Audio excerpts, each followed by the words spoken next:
Hey guys, welcome back to my channel once again. तो आज हम न्यूज़पेपर एनालिसिस करेंगे 14 अक्टूबर का।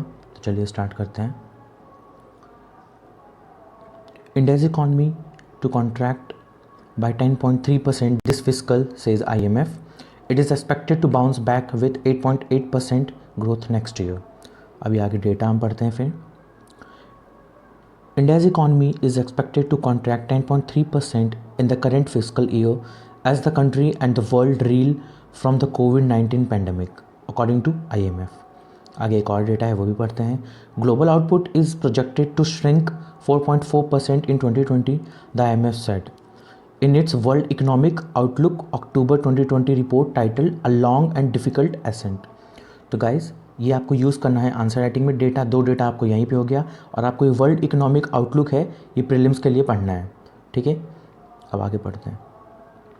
The current account balance is projected to grow by 0.3% this year and -0.9% next year.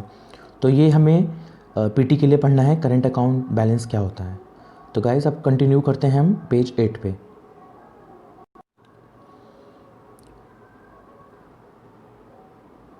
The US economy is expected to shrink 4.3% this year and grow by 3.1% next year.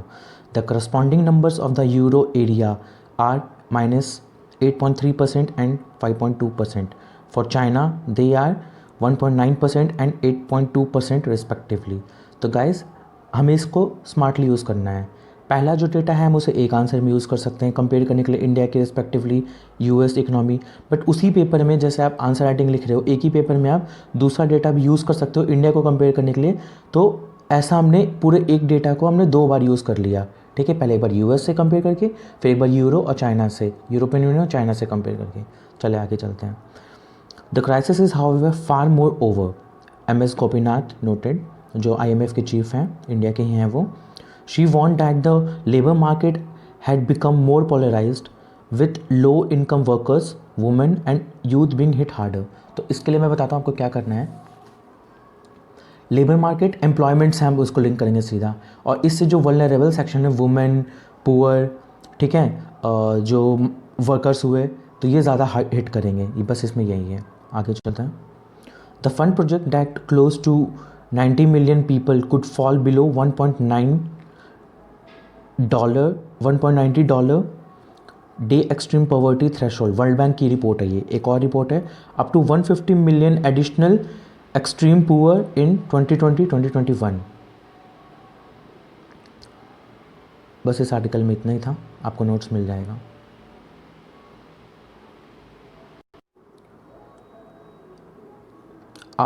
Next article पे चलते हैं।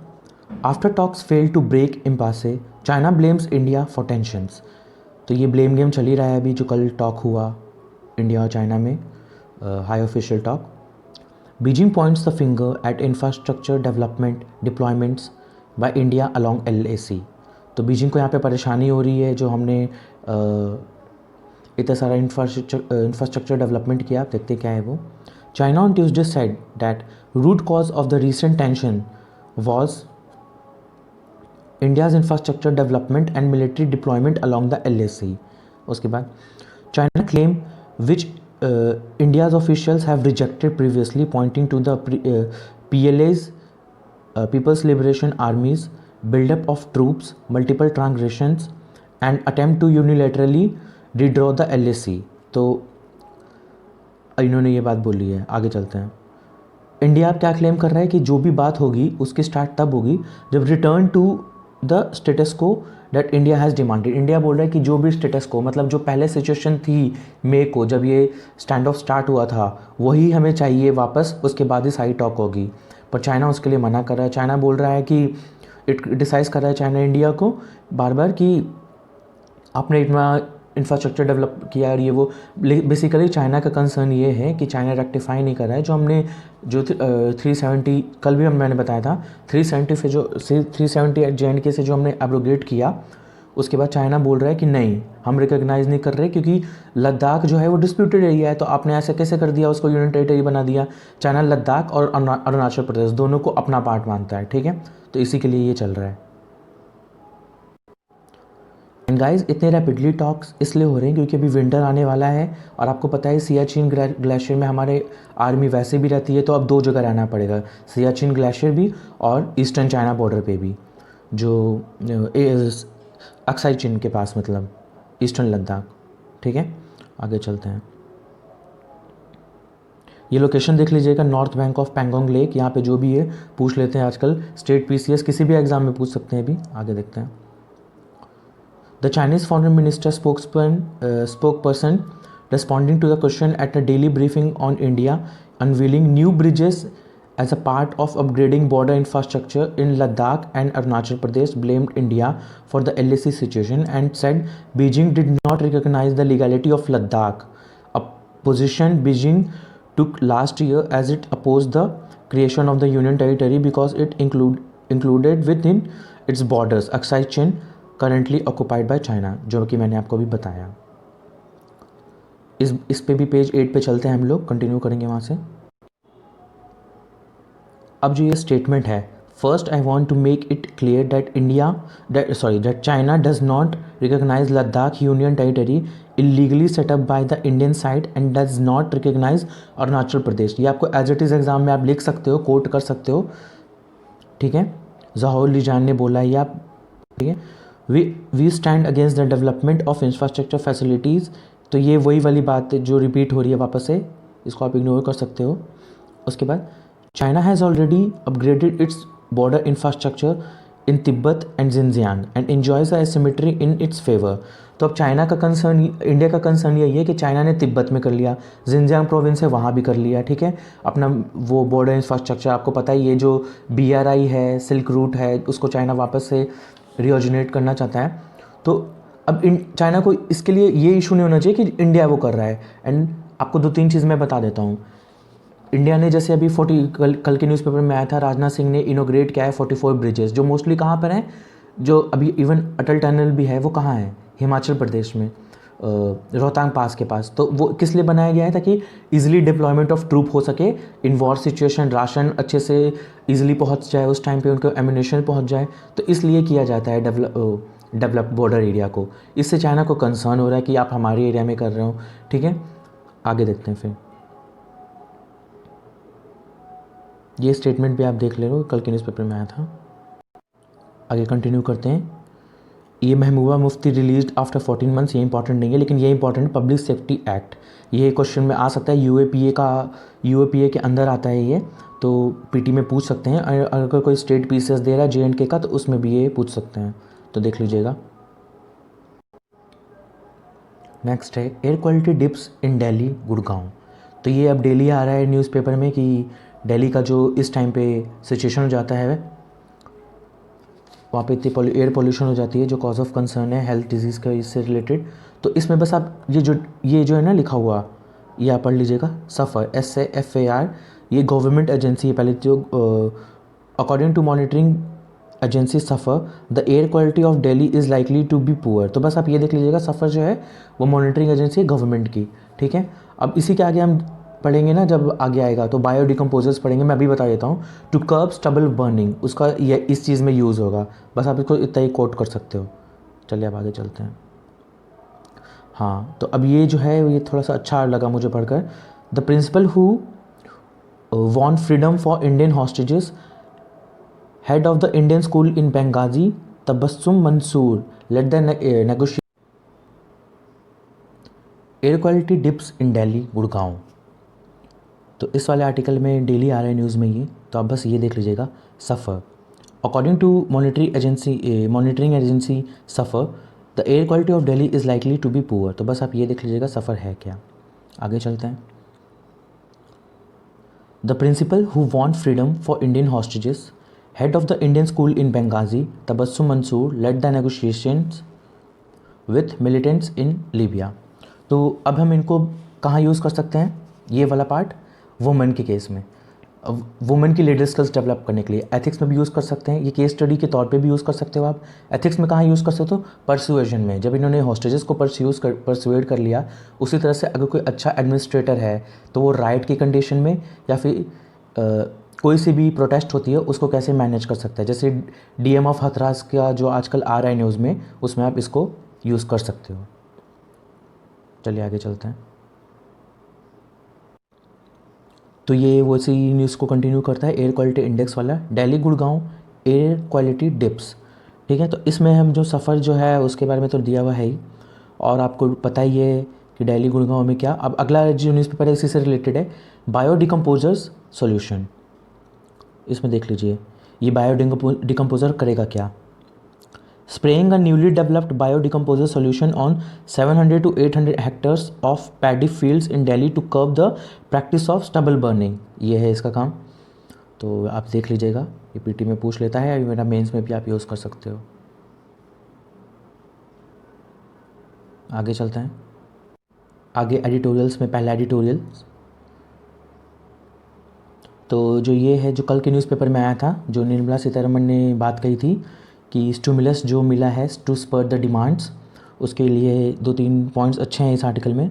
To spur demands spur consumer demand and capital expenditure include and interestingly design tweak to the LTC allowances of government employees. अब आगे, this could rise beyond 1 lakh crore if private sector employees offered similar LTC incentives. तो ये private sector के लिए भी बोल रहे हैं कि उनके लिए भी कुछ ऐसा होना चाहिए था। ठीक है, अब आगे बढ़ते हैं। New stimulus measures had been growing ahead of a particularly bleak festive season.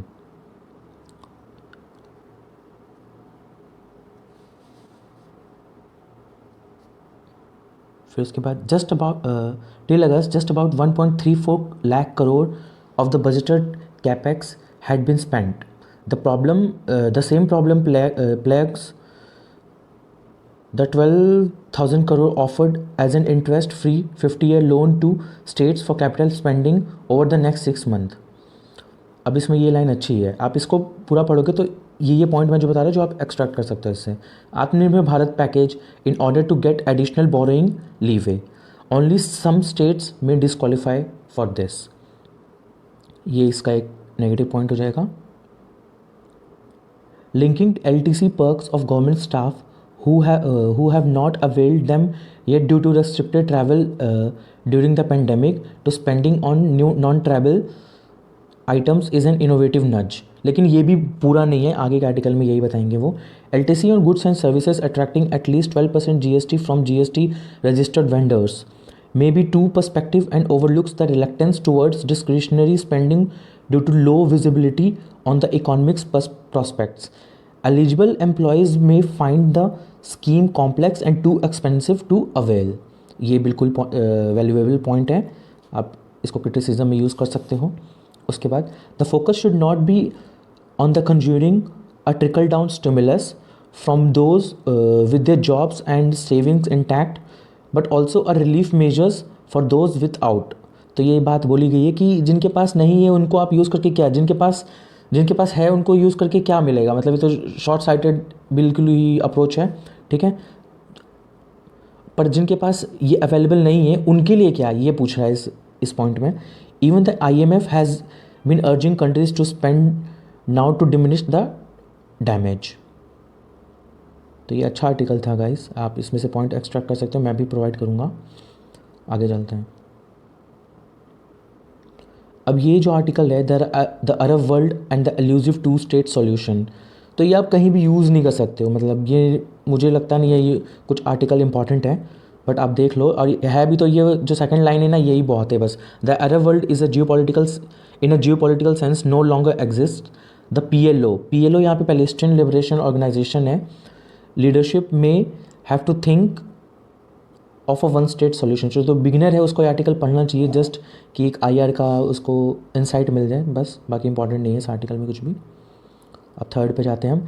ये इंपॉर्टेंट आर्टिकल है, क्राइसिस इन कॉकसस। तो अभी जो ये कॉकसस जो रीजन है यहाँ पे जो क्राइसिस चल रहा है उसके लिए आर्टिकल बहुत अच्छा आर्टिकल है। उसमें आपको 3-4 चीज़ों पे ध्यान देनी है। पहली चीज़ तो होगी मैपिंग पे कि लोकेशन जो हो रहा है। फिर दूसरी चीज़ की ये इसी सिचुएशन के बारे में जो पढ़ोगे ना आप, तो आपको आइडिया लग जाएगा कि JNK में हम क्या यूज़ कर सकते हैं। ठीक है, बिल्कुल जो यहाँ पे आप सोल्यूशन यूज़ करोगे मैनेज करने के लिए, वही सोल्यूशन हम JNK में भी यूज़ कर सकते हैं, और जहाँ भी ये ऐसे इश्यूज़ हैं। तो पढ़ते हैं।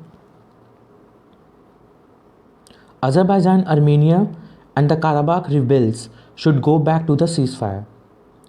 ये बैकग्राउंड देख लेते हैं। The on going fighting between Armenian rebels and the Azerbaijani army in Nagorno Karabakh, a self declared Republic with in Azerbaijan, risk becoming a wider regional conflict.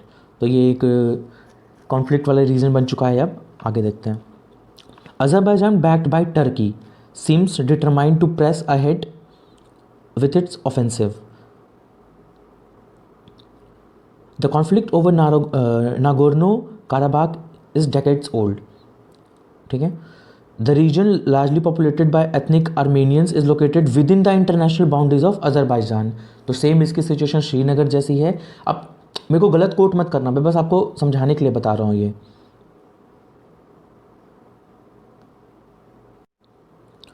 अब इस पॉइंट में बताएगा कि ये सिचुएशन अराइज कैसे हुई। After the Soviet disintegration in 1991, Armenia and Azerbaijan went to war over this largely mountainous forested enclave. By the time a ceasefire was reached in 1994, the rebels, with the support of the Armenia and Russia, had established their de facto rule and extended their influence in the Armenian border. Ever since, the border has remained tense. What makes the clashes for now more dangerous is the external intervention. जैसे JNK में भी external intervention हुआ है, ठीक है, उसी तरह से यहाँ पे भी हुआ है। अब वो देखिए कैसे हुआ है। Turkey has called Armenia a threat to peace in the region. The Azeris and Turks share ethnic and linguistic bond. तो यहाँ पे टर्की बिग ब्रदर एटीट्यूड कर ले रहा है, ठीक है। आगे देखते हैं क्या। For Turkey which under president Recep Tayyip Erdogan is trying to expand the geopolitical reach to the former Ottoman regions. अब ये ओटोमन एम्पायर का पार्ट था बिल्कुल। The conflict over the Nagorno Karabakh is opportunity to enter the South Caucasus. जिस तरह से China enter करना सकता है इस रीजन में, क्यों? सिल्क रूट के कारण, JNK और उसके ऊपर वाले रीजन जो है सेंट्रल एशिया, उसी तरह से टर्की कहाँ इस रीजन में एंटर करना पड़ चाहता है ओटोमन एम्पायर का उसको लेगेसी को के लिए। Turkey also has a particularly bad relation with the Armenia, but its problem is that Armenia is a member of Russia-led Collective Security Treaty Organization. तो CSTO के बारे में आपको PT में पूछ सकता है, किससे, किन दो कंट्रीज़ के बीच में है, क्या है ये, ठीक है। तो आप इसको ध्यान रखना। Russia enjoys good economic and defense ties with both Armenia and Azerbaijan. ये टर्की के लिए इशू है। अब आगे देखते हैं। इन अ वाइडर कॉन्फ्लिक्ट आर्मेनिया को trigger article 4 of the CSTO treaty and ask for Russian help. तो यहाँ पे अलाइज वाला सिचुएशन वही है। आगे देखते हैं। And if Moscow responds favourably that would pit Russia against Turkey a NATO member. तो यहाँ पे फिर से वही इशू हो जाएगा जो कोल्ड वॉर के टाइम था। तो ये जियोपॉलिटिकल पूरा ऐसे ही होता है, इंटरलिंक्ड होता है सब। इवन JNK की भी बात करें, अगर कोई बाहर की कंट्री इन्वॉल्व करेगी तो फिर से ऐसा सिचुएशन क्रिएट हो जाएगा, ठीक है ना। एक्सिस और अलाइंसेस ऐसे ही बनते रहते हैं, तो आपको ध्यान में रखना है IR के लिए। आगे देखते हैं। Russia already involve in military conflict in Syria, Ukraine and Libya, may not like opening another front. That is why it is re-emphasized its neutrality and hosted talks in Moscow for truce. Air quality dips in Delhi, Gurgaon. तो इस वाले article में daily आ रहा है news में ये, तो आप बस ये देख लीजिएगा। SAFAR according to monitoring agency SAFAR, the air quality of Delhi is likely to be poor. तो बस आप ये देख लीजिएगा सफ़र है क्या। आगे चलते हैं। The principal who won freedom for Indian hostages, head of the Indian school in Benghazi, Tabassum Mansoor, led the negotiations with militants in Libya. तो अब हम इनको कहाँ यूज़ कर सकते हैं, ये वाला पार्ट वुमेन के केस में, वुमेन की लीडर स्किल्स डेवलप करने के लिए एथिक्स में भी यूज़ कर सकते हैं। ये केस स्टडी के तौर पे भी यूज़ कर सकते हो आप। एथिक्स में कहाँ यूज़ कर सकते हो? परसुएजन में, जब इन्होंने हॉस्टेजेस को परसुएड कर लिया। उसी तरह से अगर कोई अच्छा एडमिनिस्ट्रेटर है तो वो राइट की कंडीशन में या फिर कोई सी भी प्रोटेस्ट होती है उसको कैसे मैनेज कर सकता है। जैसे DM ऑफ हथरास का जो आजकल आ रहा है न्यूज़ में, उसमें आप इसको यूज़ कर सकते हो। चलिए आगे चलते हैं। तो ये वो सी न्यूज़ को कंटिन्यू करता है, एयर क्वालिटी इंडेक्स वाला। Delhi Gurgaon air quality dips, ठीक है। तो इसमें हम जो सफ़र जो है उसके बारे में तो दिया हुआ है ही, और आपको पता ही है कि दिल्ली गुड़गांव में क्या। अब अगला जो न्यूज़पेपर है इसी से रिलेटेड है, बायो डिकम्पोजर्स सॉल्यूशन। इसमें देख लीजिए ये बायो डिकम्पोज़र करेगा क्या। Spraying a newly developed biodecomposer solution on 700 to 800 hectares of paddy fields in Delhi to curb the practice of stubble burning, ये है इसका काम। तो आप देख लीजिएगा, ये पीटी में पूछ लेता है, मेरा मेंस में भी आप यूज़ कर सकते हो। आगे चलते हैं। आगे एडिटोरियल्स में पहला एडिटोरियल, तो जो ये है जो कल के न्यूज़पेपर में आया था, जो निर्मला सीतारमण ने बात कही थी कि स्टिमुलस जो मिला है टू स्पर द डिमांड्स, उसके लिए 2-3 पॉइंट्स अच्छे हैं इस आर्टिकल में। To spur demands spur consumer demand and capital expenditure include and interestingly design tweak to the LTC allowances of government employees. अब आगे, this could rise beyond 1 lakh crore if private sector employees offered similar LTC incentives. तो ये private sector के लिए भी बोल रहे हैं कि उनके लिए भी कुछ ऐसा होना चाहिए था। ठीक है, अब आगे। तो गाइस जो ये आर्टिकल है RTI का, ये बहुत इंपॉर्टेंट आर्टिकल है। चलिए स्टार्ट करते हैं। A concerted attack on RTI, the worst blow to the RTI right to information regime has come in the form of the persistent attack on the transparency watchdogs. अब ये watchdog क्या है? CIC, ठीक है, SIC, ये सारे CVC। तो अब देखते हैं इनके ऊपर क्या है। This year marks 15 years of the enactment of the right to information law, which has empowered millions to assert their citizenship and show truth through power. It was a vibrant grassroots movement led not just by the educated elite, but by the working poor across the country, that eventually resulted in the passage of the historic law in 2005. अब आके देखते हैं। The right to information has been upheld by the Supreme Court as a fundamental right, following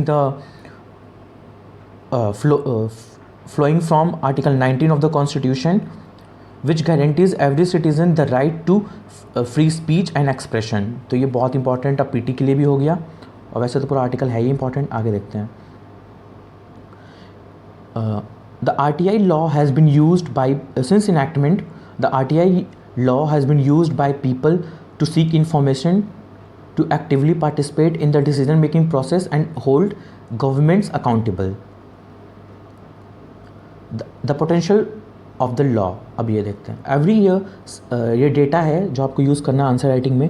Every year nearly 6 million applications are filed under the RTI Act, making it most extensively used transparency legislation in the world.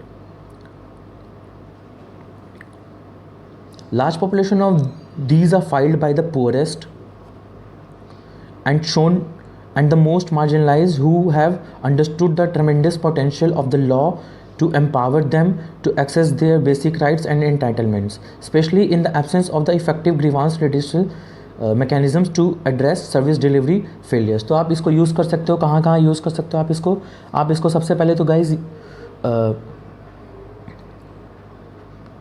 Ethics में use कर सकते हो, ये syllabus में भी है, हमारे public administration में भी यूज़ कर सकते हो, ऑप्शनल में यूज़ कर ही सकते हो आप बिल्कुल। ठीक है, एथिक्स इन पब्लिक एडमिनिस्ट्रेशन में भी यूज़ कर सकते हो, और ये वॉचडॉग बॉडीज़ में भी आएगा ही। ऐसे में ज़रूर यूज़ कर सकते हो बिल्कुल आप इसके पॉइंट्स को, जो मैं कंसोलिडेट करके आपको दूंगा। अब आगे देखते हैं। अब ये जो RTI है वो जो क्राइसिस के टाइम पे और ज़्यादा इसका ये रेलिवेंस हो जाता है। अब वो कैसे, 1-2 दिन पहले न्यूज़पेपर में भी आया था RTI के ऊपर, तो उसमें भी बताया हुआ था, बट इस आर्टिकल में अच्छे से कवर किया हुआ है। During the COVID-19 crisis too, the law has been widely used to seek information about the availability of medical facilities like ventilators and ICU beds, and to hold government departments accountable for delivery of food grains and social security benefit meant for those in distress, including migrant workers। ठीक है, अब आगे देखते हैं। The RTI Act has also been put in effective use by the public spirited citizens to shine the light on corruption and arbitrary abuse of power by the state। ये जैसे India against corruption था, उसमें भी बहुत use हुआ था 2011 में। ठीक है, जिसके लिए लोकपाल फिर पास हुआ था, वही वाला है ये। आगे देखते हैं फिर। Peoples have used it to question the highest offices। तो ये सारे पॉइंट्स आप बिल्कुल यूज़ कर सकते हो। अब आगे देखते हैं। अब गाइज ये इसका क्रिटिसिज्म भी आप ले सकते हो गवर्नमेंट का आरटीआई एक्ट के लिए। जैसे कि इन्होंने क्या किया, पीएम केयर जो फंड है इसमें जो पैसे आए इनका इन्होंने अलाउ ही नहीं किया। आरटीआई जो इसमें जानना चाहते थे लोग कि कहाँ से पैसे आए क्या है, गवर्नमेंट साफ साफ मना कर दिया, तो इसके लिए काफ़ी इशू भी हुआ था बीच में। चलिए अब आगे देखते हैं। By giving every citizen of India the right to access government files and records, the law has potentially created 1.3 billion whistle blowers and auditors. तो ये बिल्कुल आप यूज़ करोगे अपने आंसर्स में, बहुत ही अच्छे नंबर देगा आपको, दिलवाएगा ये। Attack on the transparency watch dogs, the information commission at the center and the states are the final adjudicators empowered to act against the violations of the legislation. In 2019 regressive amendment were made, criticism हो जाएगा इस amendment का भी और RTI Act का भी। In 2019 regressive amendments were made to the RTI Act which did away the statutory protection of fixed tenure and high status conferred on the commissioners। ठीक है, आगे देखते हैं। Despite stiff opposition within and outside parliament, the government pushed and the RTI amendment act which allows the central government to determine the tenure and salaries of the information commissioners, signalling that directions to disclose inconvenient information could invite adverse consequences. तो ये political reason के लिए इन्होंने क्या किया, इसकी salary और tenure कोई उसमें अमेंडमेंट कर दिया। तो इसके कारण क्या हुआ, जो अभी बात बताओ, जिसको आप हायर कर रहे हो उसके अपने सैलरी आपके कंट्रोल में है, उसके बाद फिर आपकी उसका जो जॉब टेन्योर है वो भी आपके कंट्रोल में है, तो वो कैसे इंडिपेंडेंटली काम कर पाएगा, राइट। उसी के लिए ये इसका क्रिटिसिज्म हो जाएगा। आगे देखते हैं। The function of the commission has been severely impeded by governments not appointing information commissioners in the timely manner. सारे क्रिटिसिज्म हो जाएंगे इसके। अब अगला वाला क्रिटिसिज्म देखिएगा। Vacancies in information commission led to the large backlogs of the appeals, complaints and long delays in the disposal of cases, effectively frustrating the people's right to know। तो ये बिल्कुल है। उसके बाद एक और क्रिटिसिज्म जो बहुत अच्छा criticism, despite supreme court orders, इसको आप कोट कर सकते हो, to fill all the vacancies 6 out of 11 posts of commissioners are currently vacant in the CIC, including that of the chief। The CIC is headless for the 5th time in the last 6 years। ये भी आप use कर सकते हो। State governments appear to have adopted similar strategy. 8 state information commissions are function without a chief. ठीक है, ये तो बिल्कुल आप यूज़ करोगे। 2 commissions Tripura and Jharkhand are totally defunct with no commissioners. ठीक है, अभी लास्ट पैराग्राफ है जो आप एसएमएस ज़रूर इंट्रोडक्शन के लिए यूज़ कर सकते हो। The right to question is the hallmark of a democracy. Any attack on the RTI law which has empowered citizens to question those in power is an attack to the foundation of a democratic republic. It is a clear reflection of the lack of political will of the government to be answerable to the people of the country. तो बहुत अच्छा article था ये, आप use कर सकते हो इसको। नोट्स में आपको बाकी सारी चीज़ें मिल जाएंगी। आगे चलते हैं। अब जो ये आर्टिकल है ये न्यूज़पेपर में आजकल डेली आ रहा है, क्वाड्रिलेटरल होम ट्रूथ्स। तो ये PSIR के लिए तो बहुत इंपॉर्टेंट है ही, ठीक है। पर ये आर्टिकल आपको एक ब्रीफ देगा कि हम क्वाड जो कर तो रहे हैं लेकिन इसका रेलिवेंस और ये पास्ट में क्यों था ये बताएगा अपन को। तो अब चलते हैं आगे।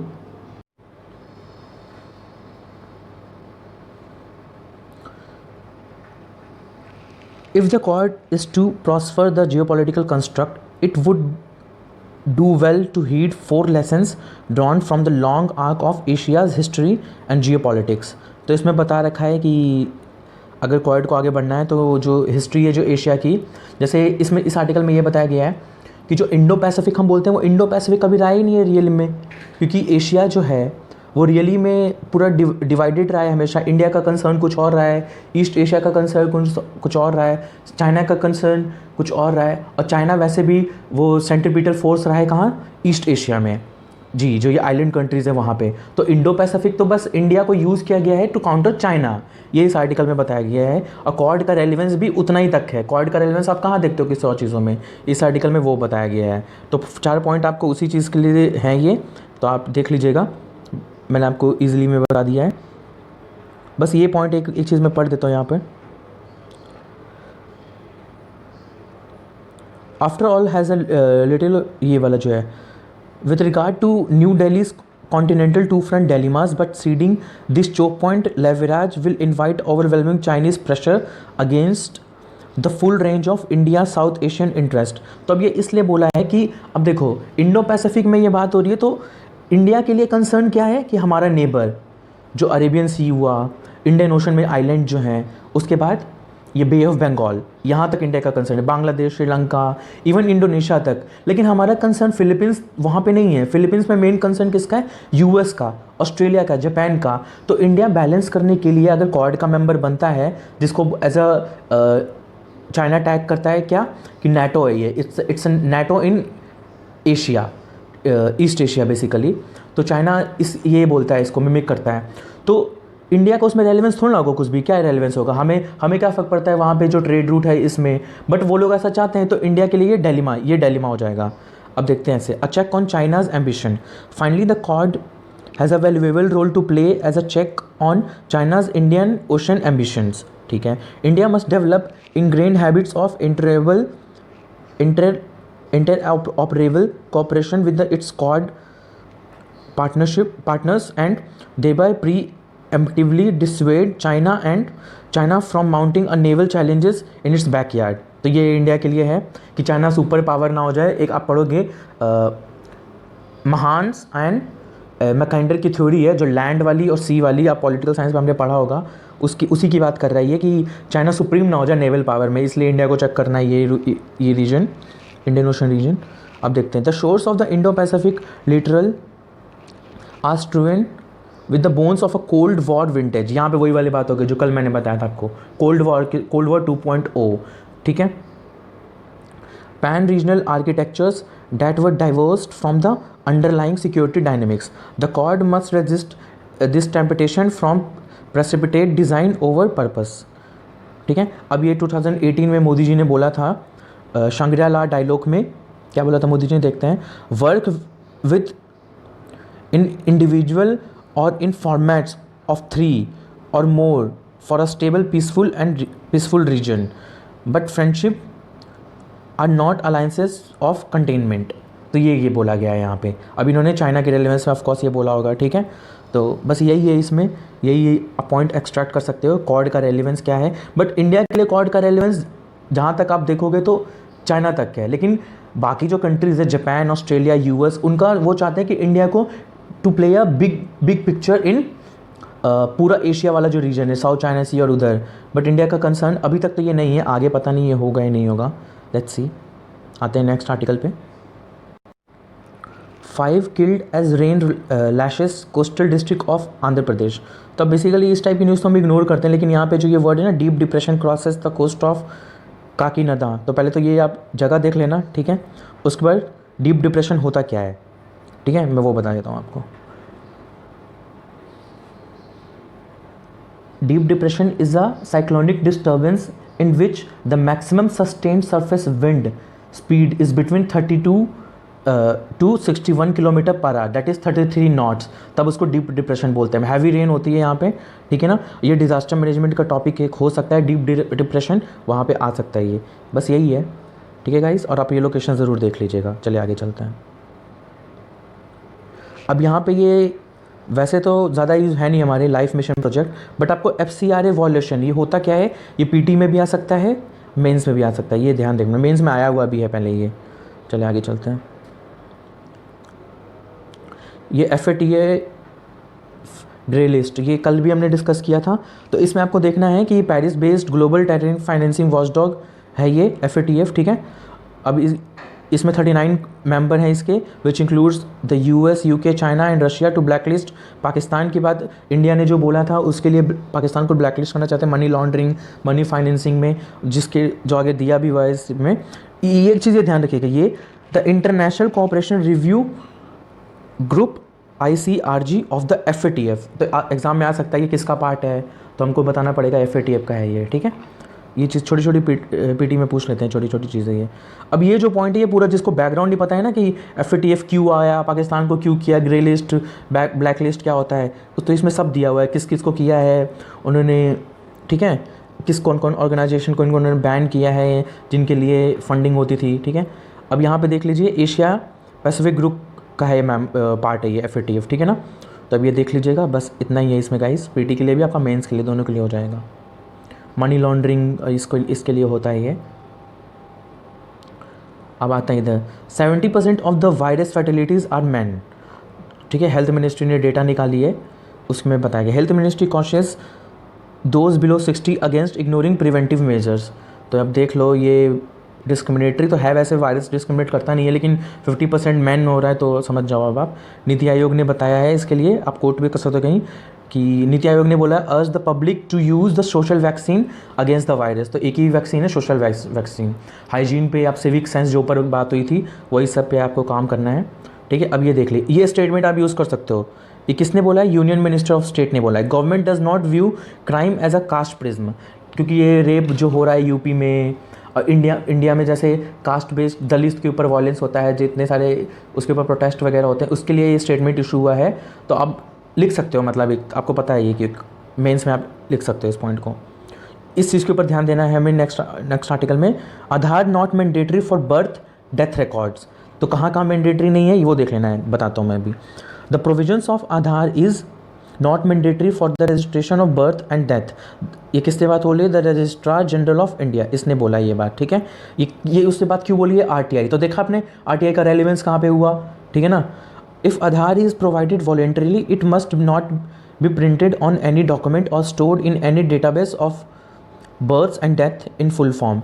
तो ये किस लिए इतना ये इशू हो रहा है? क्योंकि CA और NRC, उससे भी आप इसको लिंक कर सकते हो कि आधार का ये यूज़ नहीं है। तो जैसे बोलते हैं ना लोग, जिनके पास आधार कार्ड रहेगा, जैसे आसाम में इन्होंने कैसे किया डॉक्यूमेंट्स के ऊपर, तो Aadhaar is also one of the document, तो उसमें उसके रिलेशन में आपको पढ़ लेना है। आगे चलते हैं, ये स्टेटमेंट आप यूज़ कर सकते हो। क्यों? क्योंकि ये बहुत ही रिस्पेक्टेड मैम है, उन्होंने स्टेटमेंट दिया है। Our institutions are very patriarchal. Soumya ma'am, Soumya नाम है इनका, ठीक है, Soumya Swaminathan, chief scientist WHO में है, वर्ल्ड हेल्थ ऑर्गेनाइजेशन। तब देखते हैं, WHO chief scientist says she had faced many kinds of challenges and biases during her ICMR stint. She is counted among the country's top scientists and public health experts. But Soumya Swaminathan, who is the chief of ये वो, ठीक है ना, WHO, उन्होंने ही ऐसे बताया है। तो आप वुमेन सेक्टिंग पे लिख सकते हो कि वुमेन की सिर्फ, जैसे हम बोलते हैं ना, वुमेन एम्पावरमेंट मिलने के बाद भी जब तक इंस्टीट्यूशनल चेंज नहीं आएगा, पैट्रियार्कल नॉर्म्स को रियल में चेंज नहीं होगा, सिविक सेंस में, तब तक कुछ चेंज, यही बात है, ठीक है गाइस। आगे चलते हैं अब हम लोग। Single SBI branch for all FCRA accounts, government ने ये बात बोली है। तो ये अब ये PT के लिए नेक्स्ट ईयर इंपॉर्टेंट हो चुका है। Single SBI branch for all the FCRA accounts, government ने ये बात बोली है। अब देखिए आगे पढ़ते हैं हम लोग क्या लिखा है। The union minister has asked all NGOs seeking foreign donations to open a designated FCRA accounts at the state bank of India. तो अब ये FCRA होता क्या है? The foreign contribution Regulation Act 2020 was amended by Parliament and new provisions that makes it mandatory for all non-government organization and association to receive foreign funds in a designated bank accounts at SBI's New Delhi branch, ठीक है। तो अब यहाँ पे इनको करना है, तो ये नेक्स्ट ईयर के लिए इंपॉर्टेंट है ये, ठीक है, ध्यान में रखिएगा। और किसी एग्जाम के लिए और एक चीज़ देख लीजिएगा, रिलीजियस सेंटिमेंट के कारण तनिष्क को एक ऐड हटाना पड़ा, वो देख लीजिएगा कि इतनी इनसेंसिटिव सोसाइटी हो जाती है तो क्या होता है। आपको ऐसे वैसे में आप यूज़ कर सकते हो ये वर्ड, ठीक है। इवन प्रीलिम्स में भी इससे लिंक करके क्वेश्चन दे सकते हैं कि जैसे हम बोलते हैं कि सती प्रथा और ये सारी चीज़ें, इवन कम्युनल वायलेंस और ये सब चीज़ें बोलते हैं, तो किस तरह से एक ऐड सोसाइटी को कैसे हैम्पर करता है, तो क्वेश्चन आ सकता है। जैसे एक बार डिमोनेटाइजेशन के लिए से लिंक करके प्रीवियस गुप्ता पीरियड का पूछा था ना, कि जब दाम बैन हो गया था कुछ ऐसे करके, उसी तरह से ये भी पूछ सकते हैं कुछ इस टाइप का। ऐसे मुझे लगा तो मैंने बता दिया आपको, आप देख लीजिएगा। आगे देखते हैं। Supreme court dismayed at roadblocks faced by women officers, differences in thinking must be bridged. तो अब ये वुमेन से रिलेटेड जितने भी है ना गाइज, आप एक एक पॉइंट का नोट्स बनाते जाओ। ये आप कहीं भी कोट करोगे आपको नंबर मिलेंगे, और ये सुप्रीम कोर्ट ने बात बोली तो डेफिनेटली इसका बनाना है आपको। मैं आपको डेटा वाला एक प्रोवाइड करूँगा जिसमें इस टाइप की चीज़ें आप सीधा यूज़ करोगे, सीधा नंबर मिलेगा, एक नंबर एक्स्ट्रा मिलेगा। The supreme court expressed annoyance at the roadblocks faced by the women officers on the way to permanent commission, ठीक है। अब ये आर्मी की बात हो रही है यहाँ पे, जो परमानेंट, जो SSC होता है ना, शॉर्ट कमीशन, तो उस वहाँ पे परमानेंट करने की बात हो रही है यहाँ पे, इसमें देखो। promotion and consequential benefits, saying it shows a difference in thinking between the highest levels of leadership in the country and the army bureaucracy. तो अब ये देखो, अब ऊपर आया था सौम्या मैम का ये जो स्टेटमेंट है, WHO के साइंटिस्ट रह चुके, इतने अच्छे पोजीशन पे होने के बाद भी यहाँ पे पैट्रियार्की की बात कर रही हैं वो, उसी तरह से सुप्रीम कोर्ट ने वाला है। तो ये इशू इंपॉर्टेंट है और ये हाईलाइटेड रहते हैं। सिर्फ वुमेन एम्पावरमेंट बोल देने से आंसर में नंबर नहीं मिलेंगे, आपको ये सब कोट करना पड़ेगा, ठीक है। अब आगे चलते हैं।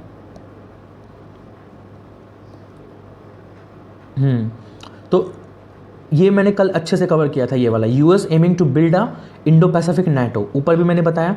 तो ये किसने बताया है? चाइनाज फॉरेन मिनिस्टर का स्टेटमेंट है। Quad seeks to trumpet the cold war mentality and to stir up confrontation. तो मैंने उस आर्टिकल में बहुत ही अच्छे से बताया था कि अब ये लोग बात करेंगे कोल्ड वॉर 2.0, नाटो आएगा अब इंडो इसमें। क्यों? क्योंकि आपको ही पता है कि चाइना जो राइजिंग पावर हो रहा है और यूएस डिक्लाइनिंग पावर, तो उसको काउंटर करने के लिए अब ये सब चीज़ें समझ जाओ, मतलब ये टर्म सब रूबरू हो जाओ, ज़्यादा कुछ इसमें है नहीं, ठीक है ना। अब यहाँ पे देख लो, हेजेमोनिक सिस्टम ये आ चुका है, मैंने बताया था उस दिन भी, cold war mentality and to stir up confrontation, बाकी इसमें ज़्यादा कुछ भी नहीं है, ठीक है गाइज। ये सब ये जो क्वाड मीटिंग हुई थी ना, उसको काउंटर में बोल रहे हैं चाइना, बस ज़्यादा ध्यान में नहीं लगाना, इसमें नोट्स में आपको मिल जाएगा। आगे देखते हैं अब, सेंटर में प्रोवाइड फर्दर स्टिमुलस। तो यहाँ पे वही बता रहा है कि इतने से काम नहीं चलेगा, सेंटर को और ज़्यादा लिक्विडेट करना पड़ेगा। इवन म्यूचुअल फंड, जो इस न्यूज़पेपर में जिसने नीचे पढ़ा होगा, म्यूचुअल फंड ने भी यही बोला है कि और ज़्यादा लिक्विडेशन करना पड़ेगा हमें, तब जाके इकॉनमी स्टेबल हो पाएगी। Centre allows additional borrowing by 20 states, ठीक है। States can together raise 68,000 crore. तो ये जीएसटी काउंसिल फेल हो गई तो सेंटर ने 20 स्टेट को अलाउ किया है। अब ये देख लेना कौन कौन स्टेट ने अभी तक कोई चॉइस नहीं बताया है, तो ये यहाँ पे देख लेना लास्ट पैराग्राफ में, तमिलनाडु, वेस्ट बंगाल, केरला, छत्तीसगढ़, ये सारे वो स्टेट्स हैं, आप देख लेना वो। और ये जो ये इंश्योरेंस रेगुलेटर IRDAI, तो ये भी देख लेना, पीटी में पूछ लेता है, इससे क्वेश्चन आते हैं, गूगल कर लेना। अभी इलेक्ट्रिक व्हीकल के ऊपर जो क्वेश्चन, इसमें डेफिनेटली मेंस में तो आना ही आना है क्वेश्चन इससे रिलेटेड, तो भी ये भी आप यूज़ कर सकते हो, ये वाला कि चार्जिंग पॉड्स बना दिए गए हैं जगह जगह, एग्जाम्पल में यूज़ कर सकते हो, बस यही है इसमें। बस गाइस, आज का आर्टिकल इतना ही था, thank you so much. Notes मैं आपको प्रोवाइड कर दूंगा, आपको जो ये न्यूज़पेपर है इसका PDF भी मिल जाएगा गाइस, एंड मैं नोट्स प्रोवाइड कर दूंगा। मैं इसलिए बोलता हूँ आजकल मैं बहुत बिजी हूँ तो थोड़ा टाइम लग रहा है, बाकी मैं नोट्स डेफिनेटली इसका अच्छे से प्रोवाइड करूँगा आपको। मैं सोच रहा हूँ वीकली प्रोवाइड करने के लिए, क्योंकि डेली का उतना स्पेसिफिकली हो नहीं पाएगा, क्योंकि कवर करके न्यूज़ बनाने में ज़्यादा अच्छा लगता है, ठीक है। तो मैं ग्रुप बना देता हूँ जहाँ पे कुछ कुछ आर्टिकल्स के मैं डालूंगा, कुछ कुछ के मैं वीक के एंड में डालूंगा, ठीक है गाइस। तो ऑल द बेस्ट।